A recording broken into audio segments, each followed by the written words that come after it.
গুরু, আজকে সেই আনন্দের দিন, আমাদের পরম পূজ্যপাদ আচার্যদেবের শুভ ৫৮তম জন্মদিন।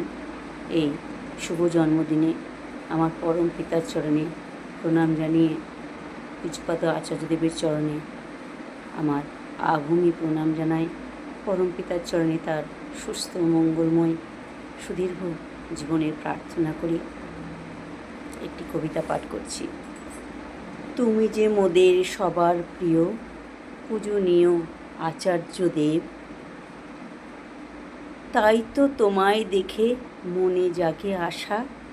প্রতিদিন মানুষের কত আবেদন নিবেদন, সমস্যার সমাধানে ধন্য হয় মোদের এই মানব জীবন। ভবসাগরে ভাসিয়ে নিয়ে যাও পারের কাণ্ডারি, পারের তরি। নাইকো মোদের আর ভয়, নাই ওগো ভয় কুলো কাণ্ডারি।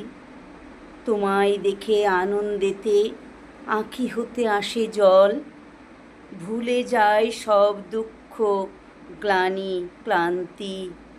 বুকে কত আনন্দ উচ্ছল, দেখেছি ওগো পথ চলা তব মধুর ছন্দে তালে। কোথায় যেন হারিয়ে যায় আপন সে খেয়ালে। তোমায় চোখের দেখায় বলো, কি যে আছে সুখ, কি যে আছে জাদু তোমার ওই চোখে। তোমার বচন ভঙ্গিমায় রয়েছে যেন কত মধু। রেত শরীরে নিয়ে চলো তুমি পবিত্র সৎ নাম। ওগো পূজনীয় আচার্যদেব, তোমারে জানাই আমার প্রণাম।